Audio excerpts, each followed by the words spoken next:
नमस्कार, 20 मिनट में 20 खबरें देख रहे हैं आप। मैं हूं आपके साथ मनीष शर्मा। हम अगले 20 मिनट में आपको देश और दुनिया की 20 ऐसी खबरें बताने वाले हैं जो इस वक्त न केवल सुर्खियों में हैं बल्कि दिलचस्प और अहम भी है। तो चलिए शुरू करते हैं 20 मिनट में 20 खबरों का सिलसिला। और सबसे पहले आपको दिखाते हैं राजस्थान की कौन कौन सी खबरें इस वक्त अहम है। बूंदी जिले में जिला प्रमुख के चुनाव में बीजेपी में रही चंद्रावती कंवर के कांग्रेस के जिला प्रमुख बनाने से हर कोई हैरान है। बीजेपी से बगावत कर पहले निर्दलीय जिला प्रमुख चुनाव में खड़े हुई चंद्रावती कंवर ने जीत के बाद कांग्रेस में शामिल होकर सबको हैरान कर दिया है। धन्यवाद करती हूँ, साथ ही भैया का भी धन्यवाद करती हूँ जिसने मुझे इस लायक समझा। मैंने आज से कांग्रेस ज्वाइन कर ली। मैं और अशोक जी भैया गांव-गांव ढाणी-ढाणी में विकास का कार्य कराएंगे। दरअसल बूंदी जिला परिषद के 23 सदस्यों में से बीजेपी के 12 और कांग्रेस के 11 प्रत्याशी विजयी हुए थे। ऐसे में बीजेपी का जिला प्रमुख तय माना जा रहा था, लेकिन जिला प्रमुख प्रत्याशी को लेकर बीजेपी के विजयी प्रत्याशी आपस में उलझ पड़े और चंद्रावती कंवर ने नाराज होकर निर्दलीय प्रत्याशी के तौर पर नामांकन भर दिया। कांग्रेस ने बीजेपी में पड़े स्फोट का फायदा उठाया और अपने प्रत्याशी खड़ा न कर चंद्रावती को समर्थन दे दिया। कांग्रेस के समर्थन से चंद्रावती को 13 मत मिल गए और वो बीजेपी के पुरुषोत्तम शर्मा से 3 वोटों से जीत गई। चंद्रावती की यूं पाला बदलने से जहां बीजेपी ने कांग्रेस पर कटाक्ष किया, वहीं कांग्रेसी बीजेपी की इस हार पर मजे ले रहे हैं। पूरे राजस्थान का देख लीजिए आप, कहते हैं कि भारतीय जनता पार्टी नगर निगम, नगर परिषद, नगर पालिका जीतती है, लेकिन ग्रामीण क्षेत्र के अंदर हम बराबरी पर रहते थे। लेकिन आज विपक्ष में बैठने के बाद भी एक तरफा हमने गेम किया है। घटना तो वो होती है जब कोई घटना घटती है। ये तो लोकतंत्र का रीति रिवाज है, लोकतंत्र का तरीका है। लोकतंत्र में किस प्रकार से अपने विरोधी को पछाड़ा जाता है और किस प्रकार से अपनी विचारधारा को जीवित रखा जाता है।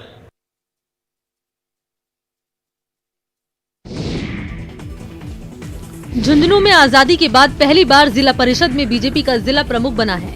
आज से पहले तक जितने भी चुनाव हुए उनमें कांग्रेस के ही प्रमुख बने हैं, लेकिन इस बार बीजेपी ने न केवल प्रमुख बनाया है बल्कि कांग्रेस में क्रॉस वोटिंग करवाकर अपना बहुमत और बढ़ाया भी है। आपको बता दें कि यहाँ जिला प्रमुख चुनाव में कई दिलचस्प मोड़ देखने को मिले। पहले तो बीजेपी की पूजा बाबल ने निर्दलीय के तौर पर अपना नामांकन कर दिया और फिर उन्होंने नामांकन वापस ले लिया।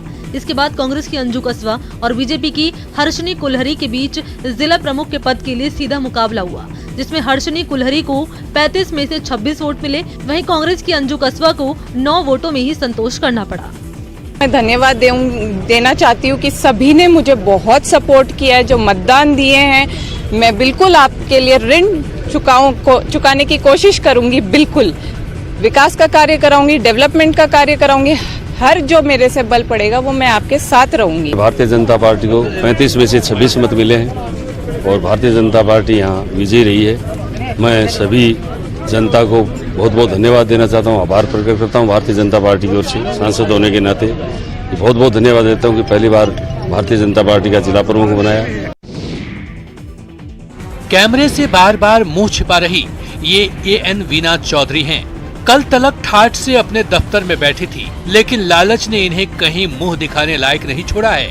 वीना चौधरी ने सोचा था रिश्वत में कैश नहीं लेंगी तो पकड़ी नहीं जाएंगी, किसी से मुलाकात नहीं करेंगी तो ट्रैप नहीं होगी।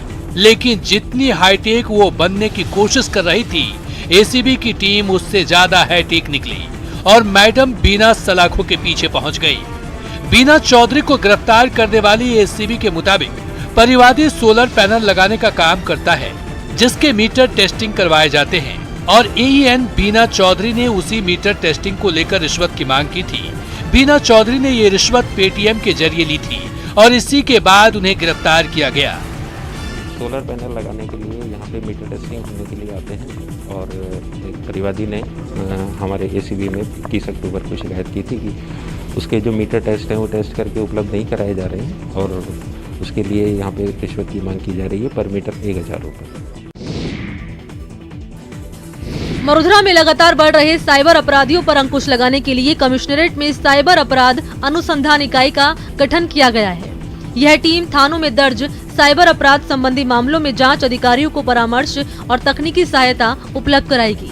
साथ ही कमिश्नरेट ने साइबर अपराधों पर लगाम लगाने के लिए साइबर जागरूकता सप्ताह का शुभारंभ किया है। इसमें लोगों को साइबर अपराधियों से बचाव के संबंध में जानकारी दी जाएगी। आपको बता दें कि पिछले 3 साल में 1298 साइबर क्राइम के मामले दर्ज हुए हैं। इनमें से पुलिस केवल 186 मामलों में ही चालान पेश कर पाई है, जबकि 62% यानी 806 मामलों में तो FIR लग गई। इस वक्त 312 मामलों की जांच चल रही है। इसी जांच में तेजी लाने के लिए साइबर यूनिट का गठन किया गया है, जिसमें साइबर ट्रेनिंग किए हुए एक्सपर्ट पुलिसकर्मियों को भेजा गया है। खास बात ये कि पुलिसकर्मी केवल साइबर अपराध पर ही काम करेंगे। हालांकि अभी तक ब्रह्मपुरी, गांधीनगर, बनी पार्क और संजय सर्किल में ही इसके सेंटर बनाए गए हैं। एक साइबर पुलिस स्टेशन खोला गया है जो कि 24 घंटे डेडिकेटेड इसी काम को करता है, एक टीम है। लेकिन इन अपराधों की बढ़ती हुई संख्या को देखते हुए अब जो जयपुर के चारों ज़िले हैं, नॉर्थ, साउथ, ईस्ट और वेस्ट, उन चारों में भी एक अलग अलग साइबर यूनिट को खोला जा रहा है, क्योंकि अकेले साइबर पुलिस स्टेशन वर्क का लोड इतना ज़्यादा है, शिकायतें इतनी ज़्यादा है, क्राइम इतना बढ़ रहा है कि अकेले साइबर पुलिस स्टेशन के द्वारा उससे निपट पाना मुश्किल हो रहा था।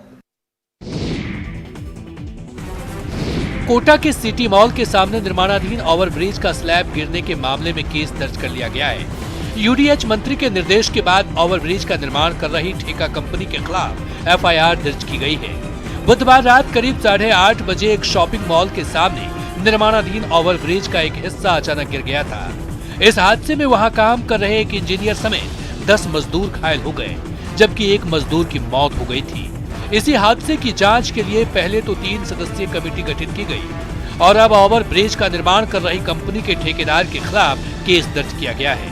श्री चंद्र प्रकाश जी शुक्ला एक्सीएन है जो UIT के, उनके द्वारा थाने पर FIR पेश की है। उनकी रिपोर्ट पर प्रकरण दर्ज करा गया और इसमें अनुसंधान प्रारंभ किया गया। 17 लोग घायल हुए थे, जिसमें से 6 लोग उपचार हेतु आए थे और एक मरीज जो गंभीर रूप से घायल थे वो उनका निधन हो गया इस हादसे में, और एक और जो मजदूर है वो भी गंभीर रूप से घायल है और 4 उनकी भी गंभीर चोटें आई। हाथों में लव जिहाद का विरोध करने वाले पोस्टर लिए प्रदर्शन कर रही ये महिलाएं जयपुर की अलग अलग सामाजिक संगठनों की सदस्य हैं। गुरुवार को शासन सचिवालय के पास स्टैचू सर्किल के सामने प्रदर्शन के दौरान इन महिलाओं ने राजस्थान में लव जिहाद के बढ़ रहे मामलों को रोकने के लिए कानून बनाने की मांग की। इन महिलाओं का कहना है कि राजस्थान तेजी से लव जिहाद का केंद्र बनता जा रहा है। यहाँ पिछले 4 साल में 153 घटनाएं ऐसी हुई हैं जिनके पीछे लव जिहाद के जरिए धर्मांतरण का एजेंडा सामने आया है। आपको बता दें कि जयपुर में अब तक 20, अजमेर में 23, टोंक में 13 ऐसी घटनाओं के साथ साथ मेवात से भी लव जिहाद के 15 मामले सामने आए हैं और पिछले कुछ दिनों से लव जिहाद को लेकर कानून बनाने की मांग मरुधरा में तेज हो गई है। लव जिहाद अभी क्या है, राजस्थान में बहुत ज्यादा फैल रहा है और अभी क्या है कि राजस्थान में फैल रहा है और अभी इंस्टेंटली अभी मालपुरा में ही, मालपुरा टाउन में अभी एक रिसेंटली एक छोटी सी 15 साल की बच्ची के साथ हुआ है, जो कि एक लड़के ने उसको पहले अपना नाम सन्नी बताया, उसके बाद जाके उसको प्यार के जाल में फंसा के फिर फारूक बताया गया, उसके बाद जाके उसको भाई बोला गया है कि है ना तुम अपना धर्म चेंज करो। जब वो नहीं मानी तो उसको वीडियोस वगैरह दिखाकर डराया गया, धमकाया गया, वायरल करने के लिए बोला गया, जिससे कि ये सब लव जिहाद राजस्थान में बहुत ज़्यादा फैल रहा है। इन तस्वीरों और यहाँ हो रहे काम को देखकर जयपुर के लोगों को उम्मीद जगती है कि जल्दी उनकी प्यास मिटने वाली है। उन्हें पीने के लिए साफ और भरपूर पानी मिलने वाला है। दरअसल इन दिनों सीएम अशोक गहलोत की बजट घोषणा के मुताबिक बीसलपुर पृथ्वीराज नगर पेयजल योजना के दूसरे चरण का काम तेजी से चल रहा है। आपको बता दें कि इस फेज का काम पूरा होने के बाद पृथ्वीराज नगर और उसके आसपास बनी कॉलोनियों में रहने वाले लोगों को बीसलपुर बांध से पेयजल की सप्लाई शुरू हो जाएगी। बता दें कि जलदाय विभाग की ओर से दूसरे चरण के लिए नए पंप हाउस का निर्माण, नए स्वच्छ जलाशयों के निर्माण, उच्च जलाशयों के साथ साथ 145 वर्ग किलोमीटर में बिछाई जाने वाली पेयजल पाइपलाइन के ब्लूप्रिंट पर तेजी से काम हो रहा है। का प्रथम फेज 1 का भी सेंक्शन है। इसमें करीबन 30 स्क्वायर किलोमीटर जो कि जेडीए का चिन्हित क्षेत्र है, उसके लिए डिस्ट्रीब्यूशन लाइनें प्रस्तावित हैं, जो कि हम अक्टूबर 22 से डाल देंगे। उसके बाद 175 वर्ग किलोमीटर जिसके लिए हम आधारभूत ढांचा तैयार कर रहे हैं।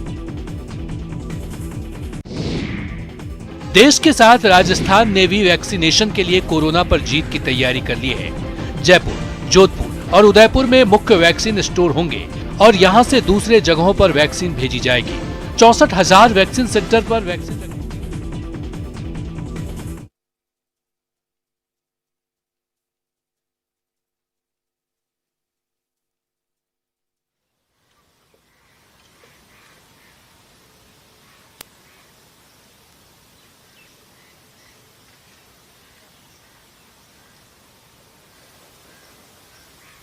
तो सीधी तस्वीरें आपको दिखा रहे हैं। मुख्य सूचना आयुक्त का शपथ ग्रहण समारोह है ये, और डीबी गुप्ता मुख्य सूचना आयुक्त बने हैं। इसी सिलसिले में मुख्य सूचना आयुक्त का शपथ ग्रहण समारोह, इसकी सीधी तस्वीर आपके टीवी स्क्रीन पर दिखा रहे हैं। कार्यक्रम में सीएम अशोक गहलोत भी मौजूद हैं। आपको बता दें 2 सूचना आयुक्त भी शपथ लेंगे डीबी गुप्ता के साथ में। तो शपथ ग्रहण समारोह की सीधी तस्वीरें आपको दिखा रहे हैं। मैं नारायण पारे जो राज्य सूचना आयुक्त नियुक्त हुआ हूँ, ईश्वर की शपथ लेता हूँ कि मैं विधि द्वारा स्थापित राजभवन में ये शपथ ग्रहण समारोह आयोजित किया गया है और इस समारोह में सीएम अशोक गहलोत भी मौजूद हैं। सम्यक प्रकार से श्रद्धापूर्वक तथा पूरी योग्यता ज्ञान और विवेक से अपने पद के कर्तव्यों का भय या पक्षपात, अनुराग या द्वेष के बिना पालन करूँगा तथा संविधान और नीतियों की मर्यादा बनाए रखूँगा।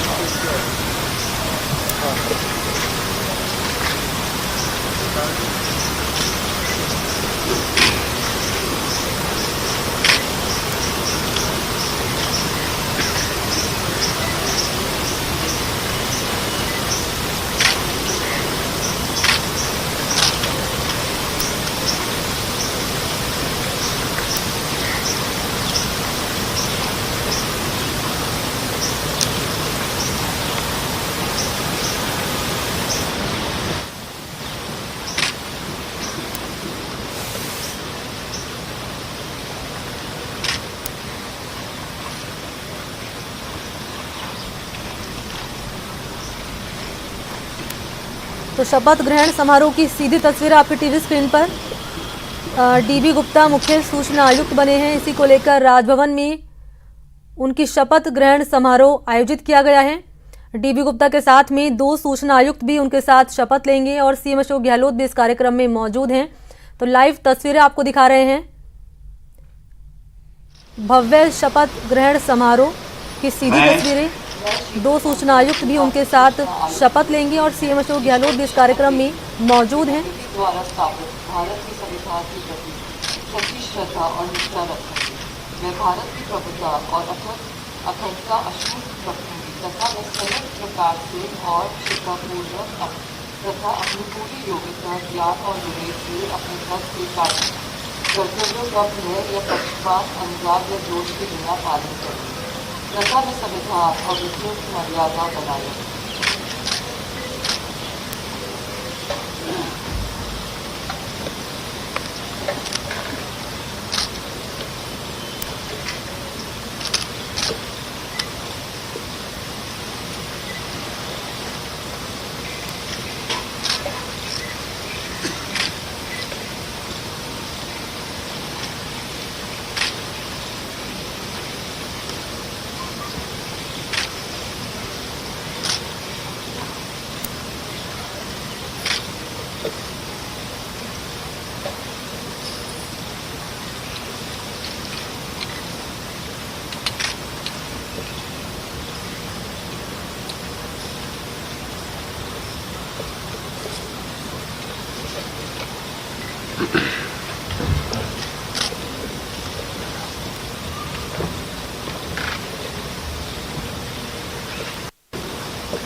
मेरा निवेदन माननीय राज्यपाल महोदय से है कि आपके शपथ ग्रहण समारोह के समापन की अनुमति प्रदान करें। धन्यवाद।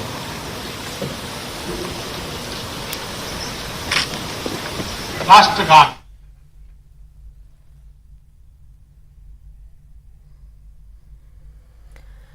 तो तस्वीरें देखिए, कोरोना गाइडलाइंस के साथ प्रॉपर सोशल डिस्टेंसिंग के साथ शपथ ग्रहण समारोह आयोजित किया गया है राजभवन में। उनके साथ 2 सूचना आयुक्त हैं, वो भी शपथ ले रहे हैं और सीएम अशोक गहलोत भी मौजूद है। राज्यपाल कलराज मिश्र भी इस समारोह में मौजूद हैं। तो डीबी गुप्ता का राजभवन में शपथ ग्रहण समारोह की सीधी तस्वीर आपको दिखा रहे हैं टीवी स्क्रीन पर।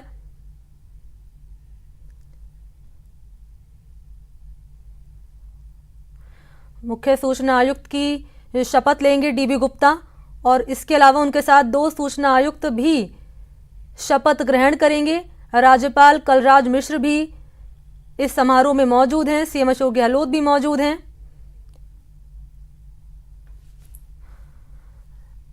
तो शपथ ग्रहण समारोह की सीधी तस्वीरें, डीबी गुप्ता ने शपथ ग्रहण की है और इनके अलावा 2 मुख्य सूचना आयुक्त उन्होंने भी शपथ ग्रहण कर ली है। सीएम अशोक गहलोत, राज्यपाल कलराज मिश्र भी उनके साथ इस समारोह में मौजूद रहे।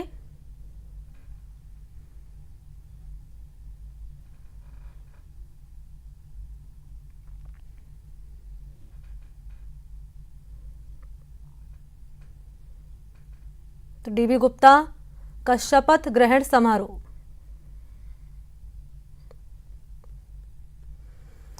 तो चलिए 20 मिनट में 20 खबरों में बात करते हैं हम दूसरे प्रदेश की खबरों की। अध्यक्ष जेपी नड्डा के काफिले पर हुए हमले के विरोध में पार्टी ने आक्रामक रुख अपनाया और पूरे राज्य में प्रदर्शन किया। पार्टी के नेताओं और कार्यकर्ताओं ने राज्य के अलग अलग शहरों में 2 घंटे प्रदर्शन किया और सड़कों पर उतरे। कोलकाता में तो बंगाल बीजेपी के नेता और कार्यकर्ता सड़क पर ही धरने पर बैठ गए। शाम 4 बजे से ही पार्टी के कार्यकर्ताओं ने धरना शुरू कर दिया। नतीजा ये हुआ कि प्रदर्शन वाली जगह पर जाम लग गया। सड़क पर गाड़ियों की लंबी लाइन लग गई। इस बीच एक कार्यकर्ता सड़क पर ही लेट गया और ममता सरकार के खिलाफ अपना आक्रोश दिखाने लगा। इससे पहले इन लोगों ने ममता बनर्जी के खिलाफ खूब नारे लगाए। अपना गुस्सा दिखाने के लिए उन्होंने मानव श्रृंखला भी बनाई। थोड़ी ही देर बाद वहां लॉकेट चटर्जी और शांतन बसु समेत सौमित्र खान और दूसरे बीजेपी नेता भी पहुंच गए और सड़क पर बैठ गए। धरना खत्म होने के बाद ये सभी लोग राज्यपाल से मिलने गए। उन्होंने बताया कि राज्यपाल से मिलकर बीजेपी बंगाल में राष्ट्रपति शासन लागू करने की मांग करेगी। हम लोग राष्ट्रपति शासन मांग कर रहे इसलिए कि ममता बनर्जी वोट नहीं होने देंगे। राज्य में कानून व्यवस्था का हवाला देकर बंगाल बीजेपी के नेता पहले भी राष्ट्रपति शासन की मांग कर चुके हैं और चुनावी सरगर्मी तेज होते ही इस मांग ने फिर जोर पकड़ लिया। उत्तर प्रदेश में जालौन के कांग्रेस दफ्तर में उस वक्त अफरा तफरी मच गई जब कांग्रेस कार्यकर्ताओं के 2 गुट आपस में भिड़ गए। बवाल तब हुआ जब राज्य में होने वाले पंचायत चुनाव पर वहां समीक्षा बैठक बुलाई गई, जिसमें जिले के तमाम कांग्रेस कार्यकर्ता शामिल होने पहुंचे। लेकिन किसी बात पर कांग्रेस कार्यकर्ताओं के 2 गुट आमने सामने आ गए, जिसके बाद वहां हंगामा शुरू हो गया।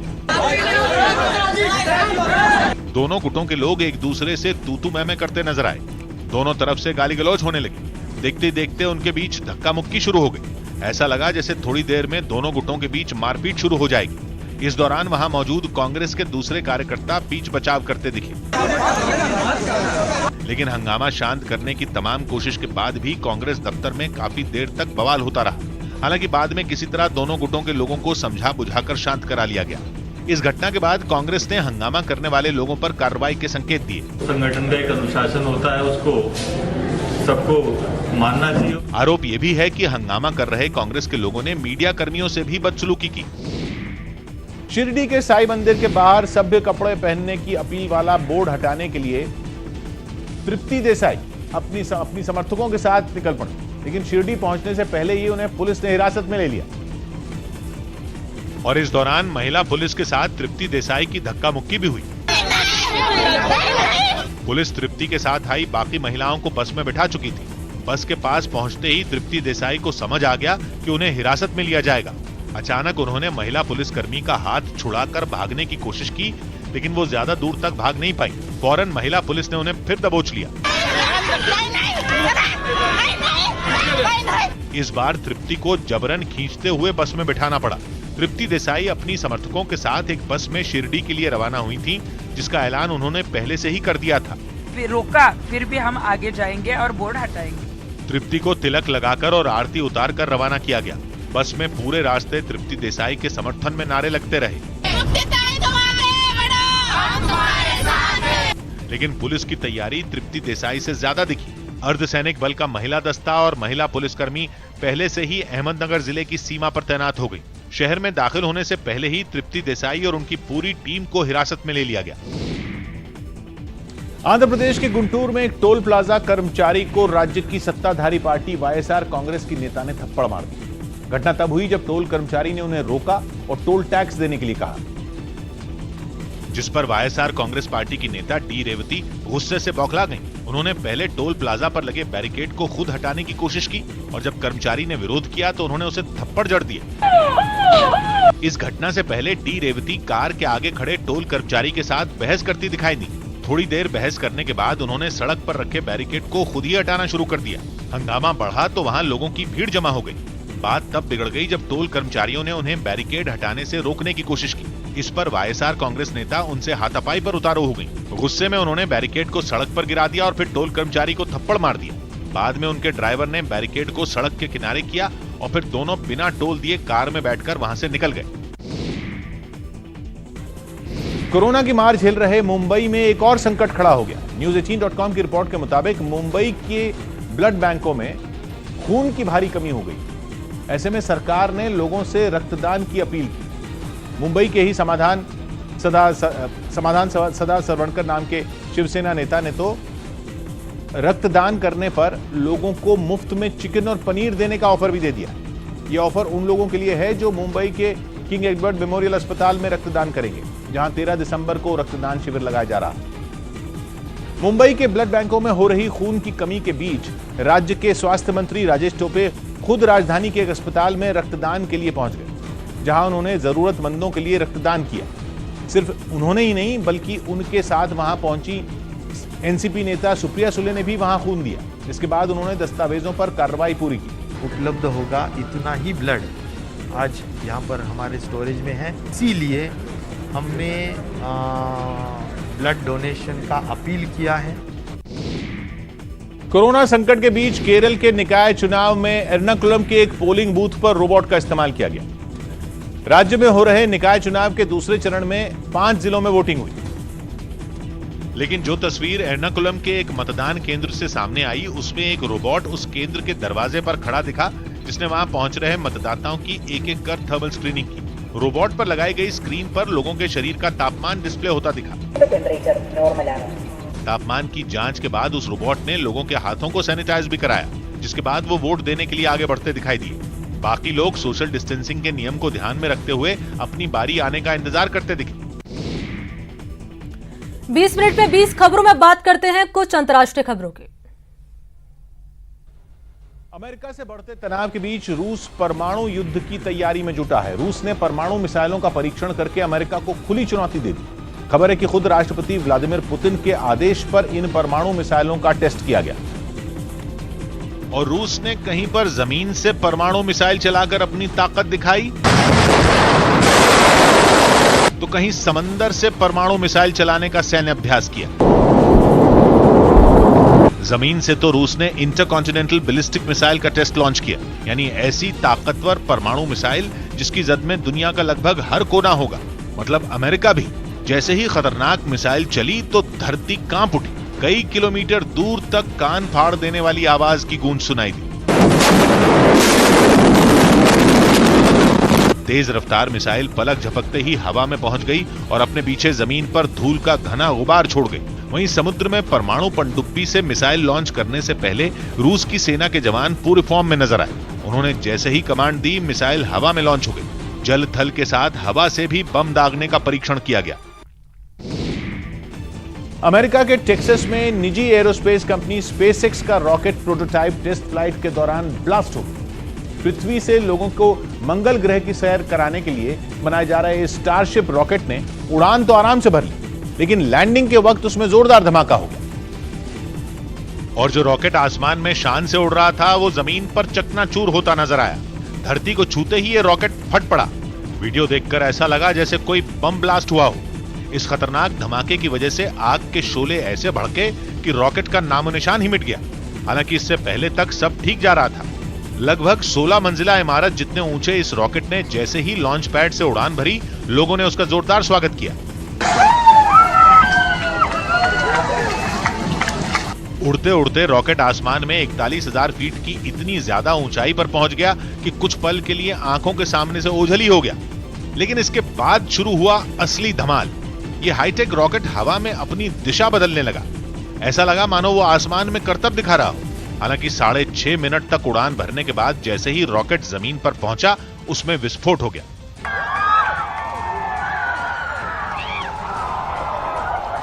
इससे पहले इसी महीने इस रॉकेट का टेस्ट 4 बार टाला गया।